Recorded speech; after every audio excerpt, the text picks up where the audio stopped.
And here we are again today for another episode of the We United Voices of Innovation podcast. And we are joined today with one of my favorite people, Genein Letford. Hello, Genein. Pleasure to be here. Oh my goodness, it's an honor for me to have you here. And before we start the podcast, let's talk about, let me just introduce you, Genein. I'm going to turn it over to you. You can introduce yourself way better than I could. So tell us your title, what you're doing here, what you do, for a living, and why am I having you on this podcast? Well, I think the title is very fitting, Voices of Innovation, and I hope to be among that group. I believe I'm a voice of innovation. I'm an educator by trade.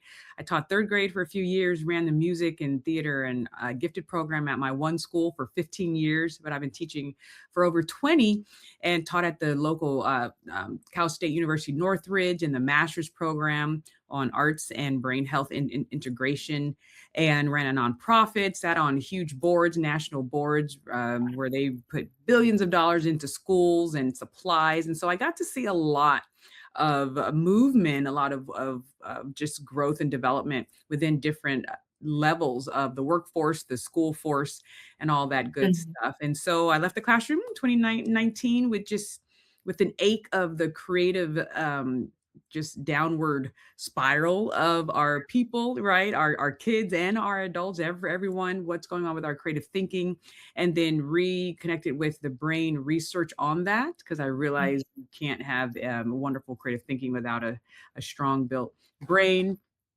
And looked at the cultural effects on creative thinking and creative identity. And then here we are, launched my own speaking and author business of Cafe Strategies. But then we have a spinoff of a nonprofit called Lyrics and Leadership Institute for Brain Health, which is a wonderful, I think, innovative idea of voices of teaching brain health and leadership skills through the arts and through the voice of our famous artists who we already know and love, but never really looked at them from a leadership training development perspective, basically. And then we also have Brainalicious Adventures, which is our 0 through about 12-year-old just brain health leadership skills for kids, and brain capital, which we can talk about later.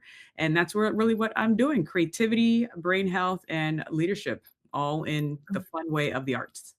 Well, I love it so much. And we both went to Cal State Northridge. Shout out to Northridge. So I felt that was an exceptional school. I got a very good education at Cal State Northridge. So, so happy to know that you share that with me. I think they do an amazing job. It's their specialty. So I was a journalist major, worked at the studios, got my training, very extensive training with Cal State Northridge. I think had some of the best teachers ever. They were very closely aligned with the studio. So I felt my education was very hands-on, got to direct entire shows, and amazing education over there. So anyway, good school to go to, Genein. Yes. Go Matadors. They go Matadors. But I wanted to ask you though, for let's just stop with the and talk real quick about the nonprofit. So you talked about a couple different aspects, but are you bringing creativity to the schools? Like, how is this? Or you're bringing the education from them to the workplace? So can you just explain that? Yes. Well, I always do things differently. So we are looking at, first of all, there's just the crisis that our nation is in and in the world is in. A lot of people don't know that just Alzheimer's and other dementia causing related diseases are on the rise. And also just even things like anxiety, depression, and just other brain disorders. And it's becoming so bad that it could possibly cripple our healthcare system and dismantle other systems. So in response to that, we are saying that brain health education should not be left towards the latter part of life. For our elderly, we have to start it at the beginning of the lifespan, because it's cumulative. So how do we build a strong brain, something we call cognitive reserve, earlier in the lifespan? And so right now we do work with adults and corporations and organizations, but for this season, we have to build up brainalicious.org because just building that plan will help, as the population keeps aging. It will help us get ahead of the curve, right? Prevention is the cure, especially why there is no cure right now for some of these brain disorders. So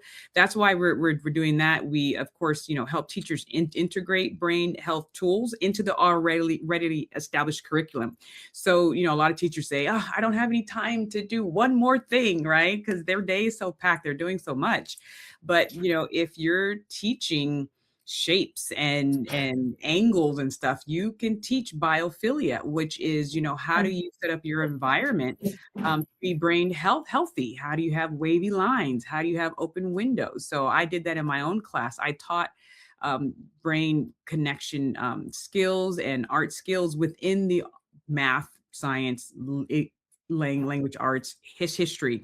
But teachers need to be aware that those connections are there, and be creative ourselves, right? I don't want to give all the Right. teachers the idea. I want to strengthen their creativity muscles so they can see the connections themselves, right? So Mm, we do that, but we also partner with organizations. So there's a lot of yeah. wonderful organizations where you are, where I am in Arizona, that partner with families, right? And so what we do is, once again, voices of innovation. We have these wonderful books. I think you have yours, Yes, I do. where they look like children's books in the front, right? Teaching about your brain parts, brain health. But in the end, we also have parts for the adults to read. So if you're reading this to your, 7-year-old or your 5-year-old, but then you keep reading about, like, oh, brain breaks are really important. Oh, I should really lower the amount of ultra processed foods that I'm feeding my family because it can add to dementia later on. So, like, how do you educate both at the same time? That's what we do. We have the research to back it up. There's a wonderful organization called Hip Hop Health, where they're using hip hop and things to teach stroke Wow. awareness. So, how Wow. do we use the arts to teach health awareness and creative thinking? That's where we kind of differ, because we develop your creativity, your ability to see new things in old situations, your functional agility, but we're also making you aware and be able to implement brain health behaviors as well. Wow, that's really amazing, Janine. So let's fast forward to the corporate setting. So you've done a lot of work with us, and we know that you do corporate work. So let's talk about that for a minute. Well, you are the example of what we need in our leadership in corporate work. Like I said, I think me coming in with the elementary school training and background was the linchpin, the unique identifier, because I wasn't coming in as a corporate trainer, with 10-page PowerPoint and a monotone voice, right? Because I know that would never work in a kindergarten classroom, right?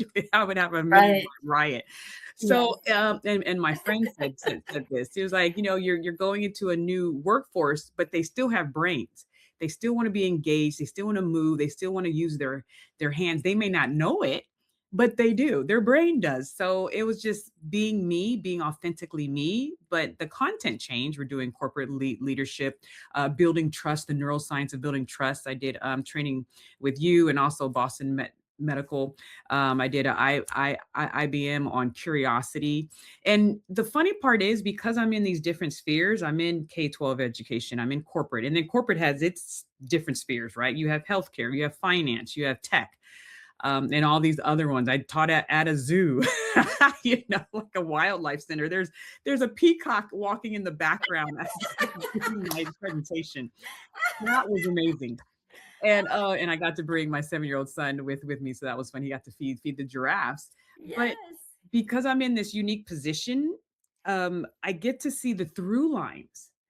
And Wow. so what we're seeing now, when I do executive training and then staff training and middle management training. I know you have a lot of things about that, about really getting the middle management versatile and flexible, and becoming educators. Basically, they have to become teachers and mentors themselves, which is a skill. But yeah, so these topics are through the lifespan. We need our kids to just stay curious. They come here curious. We don't really need to teach them curiosity, but we need to reteach it to the leaders, because the organizations that are going to keep thriving in this future of work, curiosity is the key. But now we have the research. So that's what I do. I don't do it with my 5 year olds, but I do it with my 25, 35, 55, 65 year olds. Is I show them the research that says curiosity is needed in the corporate workplace, functional agility, Mhm. cognitive flexibility, your ability to use your imagination, right? Just because you're not no longer 7 doesn't mean that you don't use Yes. the word and the concept and build the imagination of those team members you're with as well. So a lot of the topics are the same.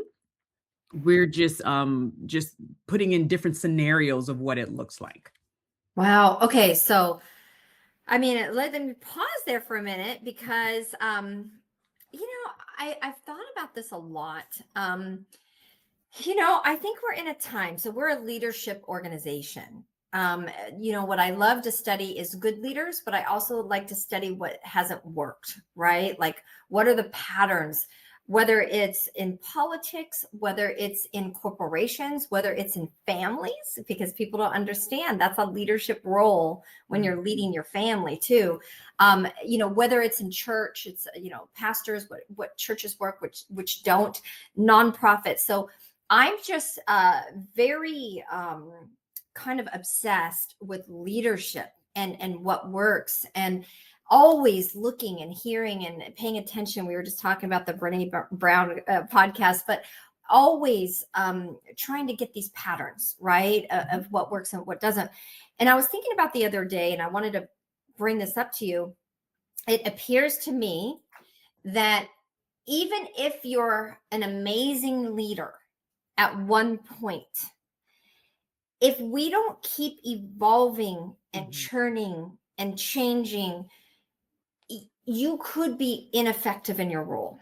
You could become the biggest blocker. And I think I'm saying that very lovingly and trying to be very gracious, because there are some leaders that are amazingly exceptional. John Maxwell being one of them, constantly evolving and changing and doing his thing and evolving it. But what we see right now in corporate America, right, is that we have the first time in our entire history where we've had a demographic of leaders that have been there the longest they've ever been. So let's just say people used to retire at 55. We're pushing 75-ish, maybe 80, Mhm. right? And that's okay, because age is not the issue. But do you see that people stop evolving? Do you see that they stop changing their curiosity as they stay in their role, as they progress in their careers? I know that's a tough question, and I didn't prep you for this, but No, no, it's good. this is kind of hot on my mind to see. I want to be in the workforce for as long as I possibly can, and I don't Mhm. want to be a barrier, right? I want to be a contributor. So can you bring some context to that?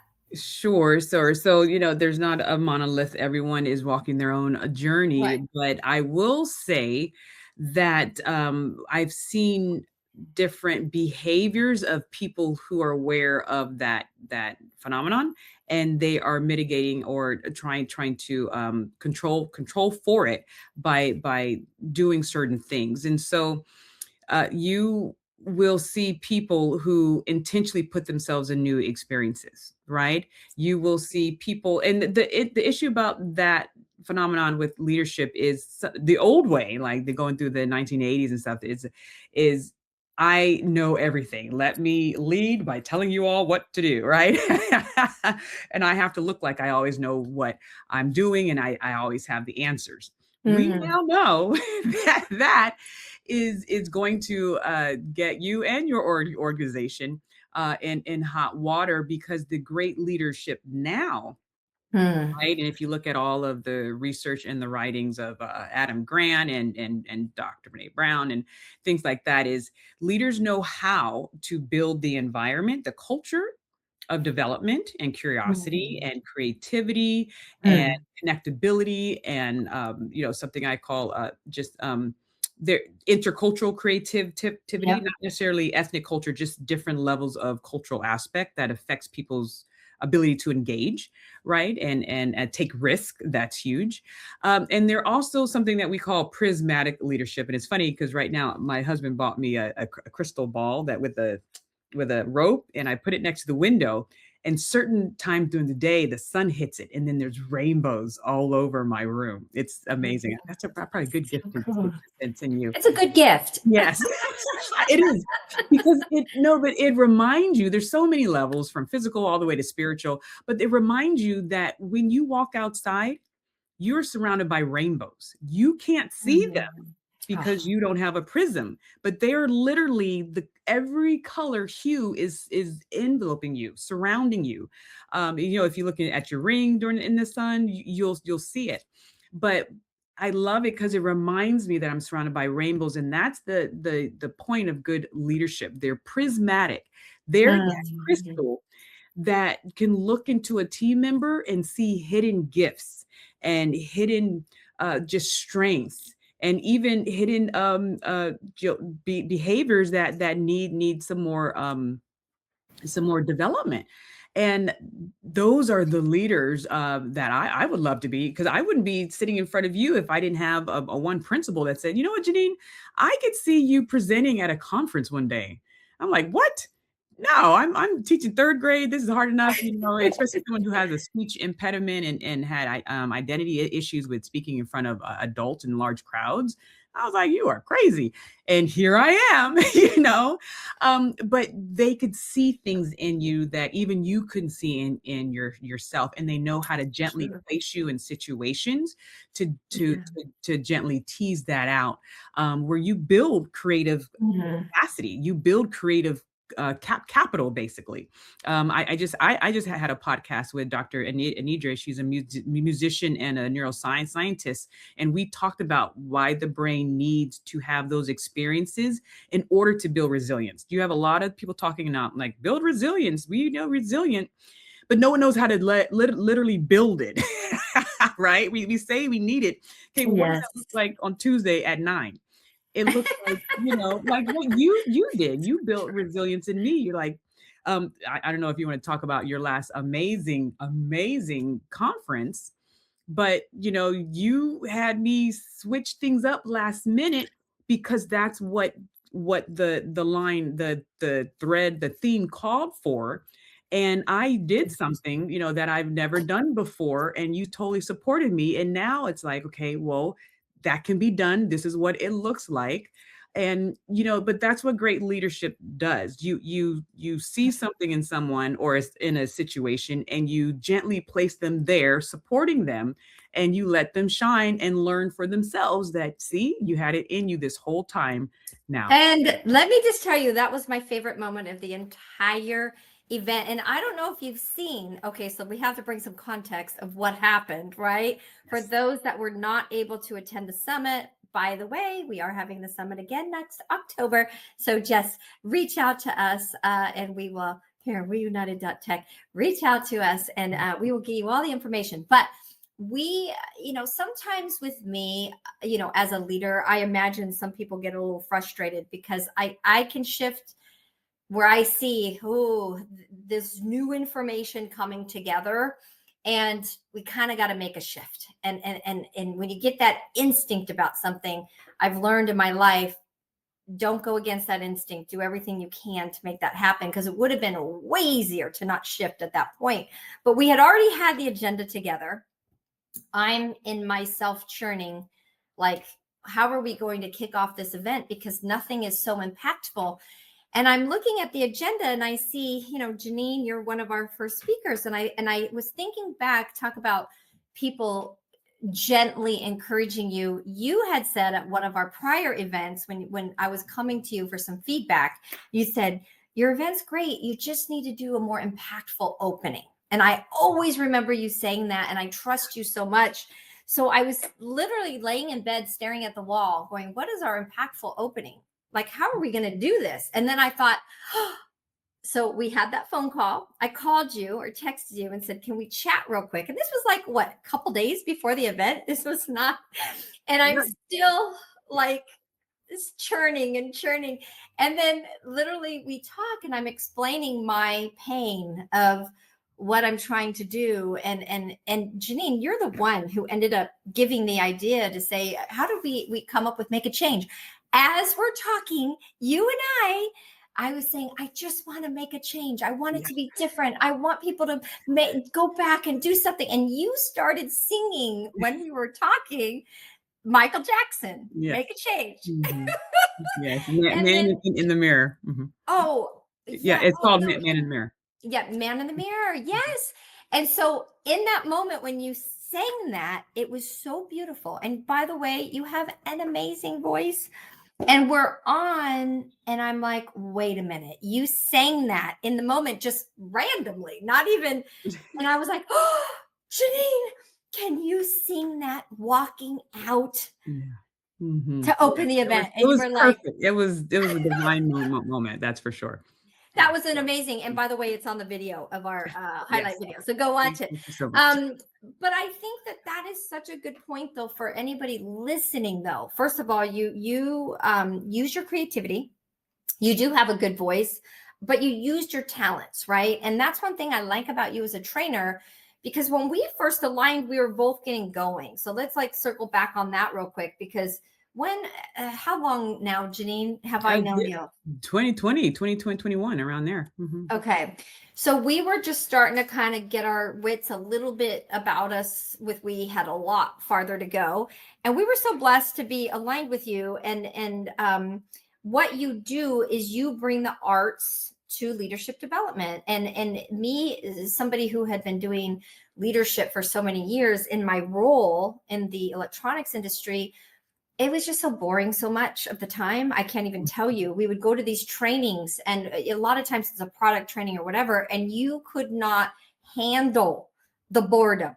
Like, I'm not kidding you. You could fall over in boredom. So I learned how to play mind games with myself to endure. Yeah, well, if I can jump in really quick, and I think that's why what I meant with my earlier point of your top facilitators, trainers need to think like educators of, even Yes. though you're not second graders, and we do acknowledge that, and we respect your adulthood, but your brain still needs that engagement in order to learn. And learning and logic and emotion, they're two sides of the same coin. So if the Hmm. emotion aspect isn't there, the learning won't stick. So you're basically wasting your time, the facilitators, if they're not tapping into any emotional aspects during that time together. Yeah, and the other thing too is the ongoing education. So here's the thing that I wanted to ask you too. A lot of companies, one of the biggest mistakes, and I want to get into and asking you your opinion on a lot of stuff with leadership, but I feel like there's a big miss, because leaders think it's like a one and done. Oh, I had an annual thing where I sent my top managers to this one thing for a day. Hmm. Okay, now they're a leader, Yeah. right?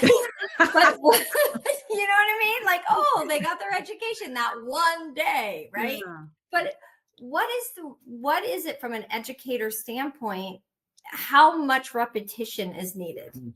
You thank you for that, because I don't know anyone who learned to walk in a day, right? I have you have children, Mhm. you saw, and I tell people, just watch the kids and how they learn. It's the same thing for us.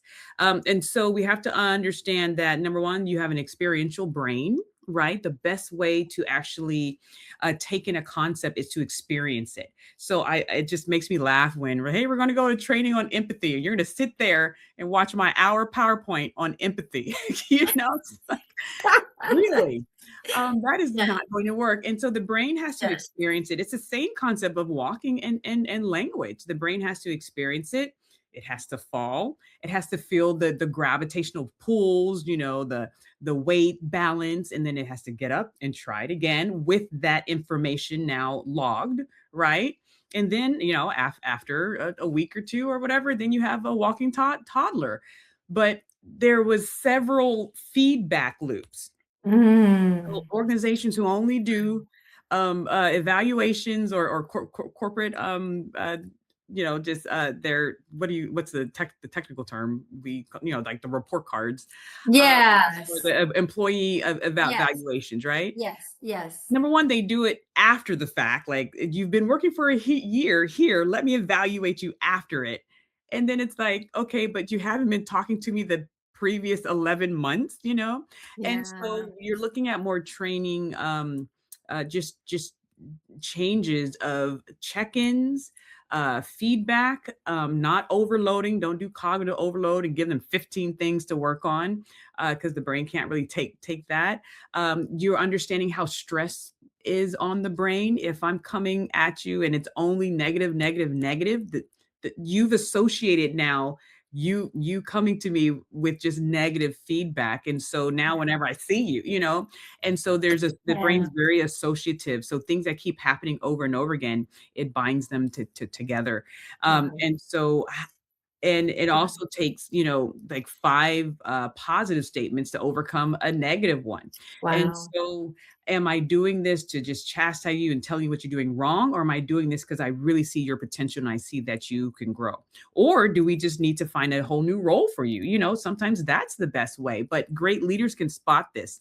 And also, why the arts, I believe, and I just got signed with Wiley, which I need to get working on, is to write this book about neurosomatic creativity, how we Mm. use the arts to build leaders in non-arts areas. So how can you be a better middle manager by learning how to play the flute? How can you be a better lawyer Yeah. by taking an improv class, or a better surgeon by taking a painting class?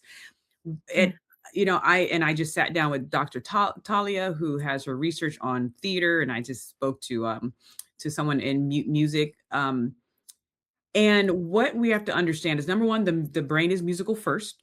Before you even understood what your mother or father or caretaker were saying, you heard the emotion behind the melody or behind the words that you have no idea what they're saying, because you don't have the ability of language yet until it came on. And so we tend to see that musicians or people who sing in choirs, or not just listen to music, but really engage, actively listen, their empathy tends to be higher because they can manipulate better the lyrical melodic communication behind the words, and that's huge. You're doing a great job. You're doing a great job. You're doing a great job. I can say the same Mm. words. The semantics are the same, but the communication you got from them is completely different. And leaders also, Dr. Brene Brown talks about this, something called temporal awareness, Mm. situational awareness. You may have heard that term. Foretelling, or like this futuristic awareness, like you can use your imagination to Mm. try to predict the future, but looking at all of these trends, these timing, these patterns, these cues. People with the arts background tend to be stronger in that, because that's what we have to do. Like, if you're in a musical theater stage, especially for you, that was so cool to hear about your journalistic background, because my brain was like, that's why she knows how to run a great event, because of that. And people don't make those connections, right?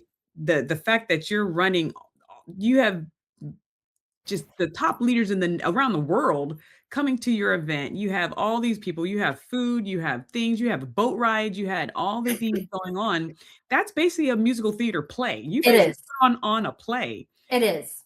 And the last thing I'll say is, I saw an Instagram post where they said, if you're looking for the best leader and the best project manager, hire a theater kid. Yeah. That's what they said. And I was like, you know what? That is so true. And then I spoke about that Yeah. at IAPA, which is the Association for Amusement Parks. And some man raised his hand. And he said, yeah, I have several people who have theater backgrounds in leadership positions because of that aspect. Mm. They can do it well. And Well, it was great to have him just condone what we I already knew. what and I'm gonna this is like a full circle conversation, because first of all, when you're talking about the imagination, by the way, you're gonna love this, because our theme for 2026 is imagine. I saw That's that like, and I was like, ah, what? yes, imagine. But I want to say, like, I thought about this so much, and I've even told you in the past, the education that I got at Cal State Northridge, being a director, what I ended up realizing is I wanted to be a journalist, and I'm super passionate about stories. So I love to do this podcast, researching information. But I realized, through the encouraging and nudging of my program, and the teachers and the professors and the interns, thankfully I was allowed to do, Mhm. I could direct a show. So my niche became being a director. I don't think that I would have had the skill set to be CEO of We, Mhm. had I not been a director of those shows. It taught me, and you know why? When you are working behind this panel and there's a lot of money at stake with every single minute, every second, and when you're directing a show, a live show, you have to watch every single thing going on in that performance. You have to listen in your headset. You have to understand if the music, if the camera people are queuing up, if the orchestra is queuing up. You've got to know what's going on at all times, and you have to direct them. Cue up this, get ready for that. Here, you over here, get ready for that. You're directing the entire thing. And I can tell you, Genein, I've thought about this so many times. I would have never been prepared for Mm. this type of a role, Mhm. because as you were saying, like the summit, it's like a play. I look at it like it's like directing a show, but It's it same a Broadway applies play. towards, it's a Broadway play. But when you're behind the scenes, just being CEO of an organization that's global, there's a lot of moving pieces. There's a lot of parts of this whole entire thing that Different you've time got. zones. Yes. And so I think that it's been a dream of mine. And I know, but with your help and collaboration and other people, I actually believe the best CEO training on the planet would be learning how to direct a Broadway show.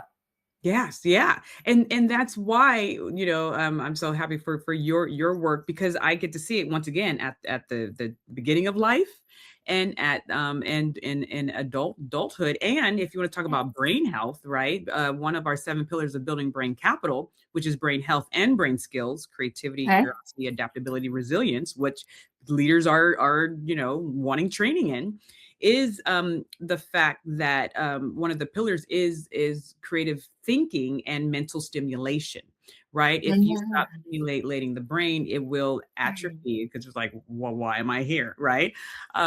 And so this is why I have my son in choir and he was in musical Yes. theater, but once again it becomes a justice issue and access issue because it's not a mandatory part of the Mhm. educational system. It's if you have time or if you have the money and the Yeah. resources to do stuff. And so you only get a segment of the population who has that exposure when we all need, especially now with AI that can do the easy thinking. We need higher level thinkers and the arts supply that. And really quick, I just wanted to share Dr. Talia's research. She said being in theater and having or being in a directing or you're on the stage, you have body awareness and control, release of inhibitions, and you're playful, which is so important if something goes wrong, which I'm pretty sure you have a story of something that went wrong when you're on live TV, right?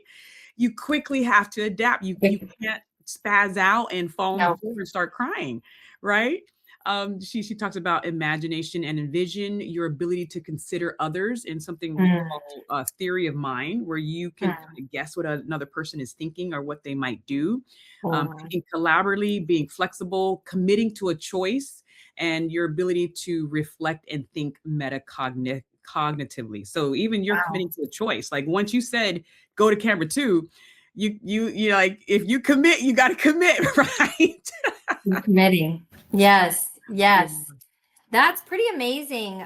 The other thing that I would say that theater does for you is improv. I can't tell you how many times, and I was shy, I was not an actress type, but through the course of, of course, back then things were different, and I was in a fortunate to be in a very good program in high school, like a um, it was just it was almost like a gate kind of program where we had elevated academics, but we had this extracurricular enrichment that we were Mhm. forced to take. And I actually at the time hated it. Now I'm so fortunate for it because they made us do a lot of improv.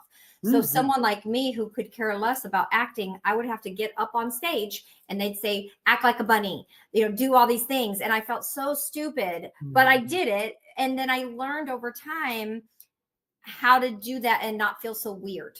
And I am telling you, Genein, I can't tell you Mhm. how many times I've been in a business setting where I've needed to shift and think very quickly and adjust for things go wrong all the time. And then you could just be on stage and be calm and cool and it's okay, you know? And Yeah. half the time, people don't even know anything went wrong because you had that skill. If I can add the brain part, the neuroscience behind what you just explained, and I just got this fresh off the press today Okay, from good. a conversation with She's actually the president of the Society for Creativity and Neuroscience. So they have their huge conference and everything. So it's an honor just to speak to her, Dr. Indre. But she said, you have your prefrontal cortex, which is your executive control. So I don't know if you've been in any trainings for executive function, but that's your, problem solving, your reasoning, your ability to focus on a task. And then you have your default mode network. And that's basically what goes online when you're not really doing anything, right? You're not Mhm. really focused on an outside task. You're kind of almost like daydreaming. But that's where your creativity Hmm. really just jumps around and gets really active, and you have those ideas connecting in the background. You know how some of your best ideas come when you're like taking a shower or just kind of blind on the walk. Yes. Default mode network. Yes. But what Yeah. she said, what connects to your point is she says the top leaders of tomorrow will know how to actively, intentionally switch those on and off. Which she said it's Wow. not the easiest thing to do, but Dr. Charles Lim over in California, he looked at jazz players and how they improvise. So they first played a piece that the music was written right there, and their frontal lobe was gone. But then they were just told just to improvise, and then you see their frontal lobe quiet down, and their default mode network come on, and just things along those lines. And so one thing that we could do is figure out, okay, well, how do we train this in people who, aren't, expert jazz musicians, and use the arts to do that, right? And so that's Mhm. where we're headed now. And that's really what I'm looking to do is we have all the research in these journals, but your average person is not going to these journals and reading these articles. So how do we make it Yeah. applicable? So here's what you do at 9, or here's how you do your brain breaks, or here's some training you might want to bring in that is not one and done, because the brain doesn't learn that way. The brain learns from training, go off and do it, get feedback, come and train, go off and do it, get feedback. You should have at least 3 or 4 touch points to really get your money's worth. And so Hmm. hard because the corporate's like a Titanic, right? It's so hard to turn. We see the iceberg, but we got to turn faster with AI coming up, and corporate training has to change its structure for what we need the brain to do today. Yes, and I personally believe, I know we're coming to time, these interviews go by so fast, but I really believe, to my own personal opinion, and I'm talking to myself as well, is I think it starts with the top leadership team.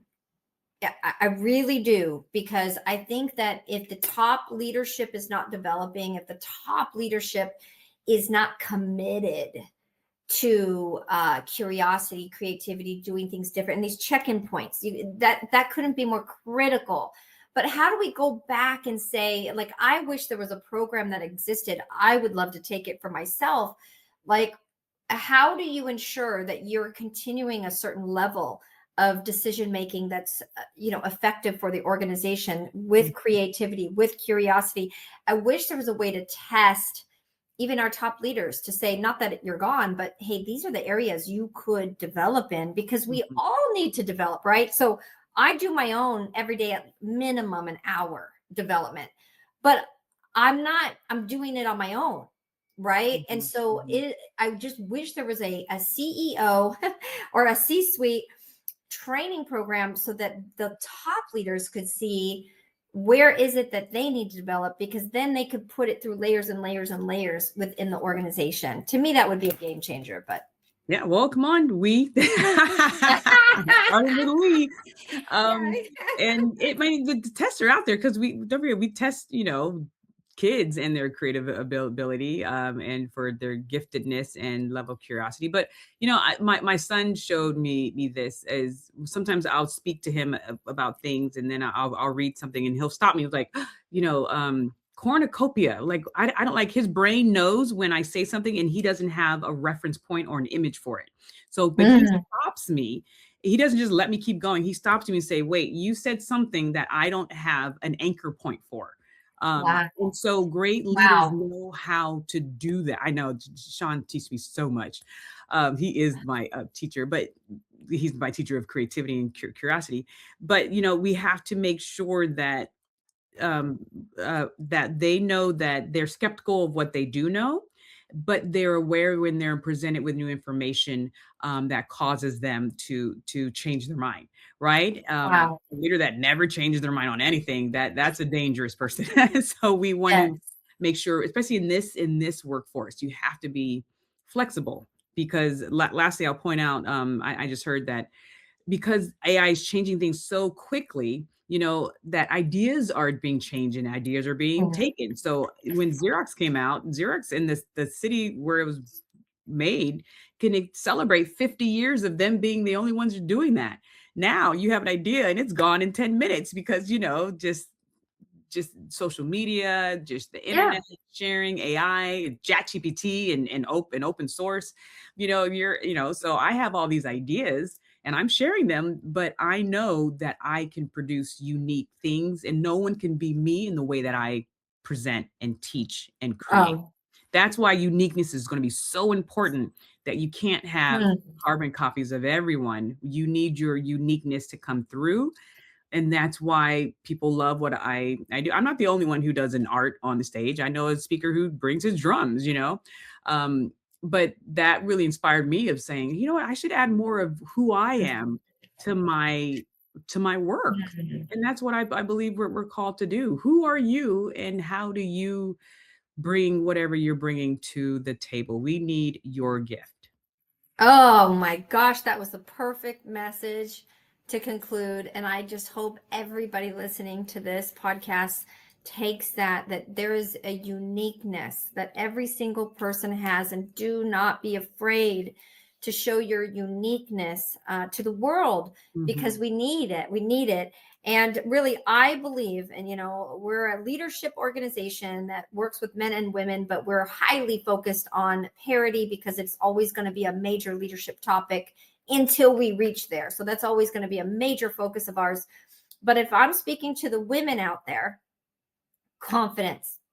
It's this will help you with your confidence to Mhm. understand your own unique blessing that you have, your God-given talents that you're meant to bring into this world. And it's like, you might be a great singer like Genein and you bring it into your work. You might be a talented painter.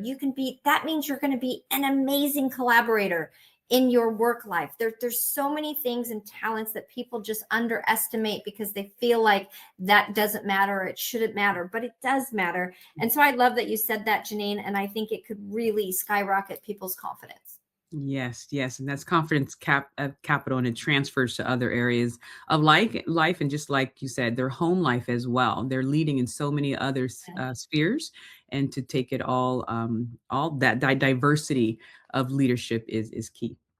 Okay, well, and I'm going to just conclude and say one more thing. When you mentioned your son coming to you and stopping you, that's another leadership moment that I want to point out, because as leaders, if your team doesn't feel they can come to you, they can interject. Like, that's obviously a thing that he's learned over the years. There's a safe space, right? Where he's Mhm. allowed to, right? Good point. So that's what we need to instill with our teams. You're allowed to come with thoughts. You're allowed to come, and you're allowed to have your own experience, by the way. Mhm. Not everybody knows everything that everybody does. And one of the main things we focus on in leadership too, because I believe, and I'm so passionate about it, is diversity, because people have different lived experiences. And when leadership gets so focused on people being exactly like them all around themselves, it is not only cutting themselves off, it's cutting an entire organization off from all the collaborative ideas,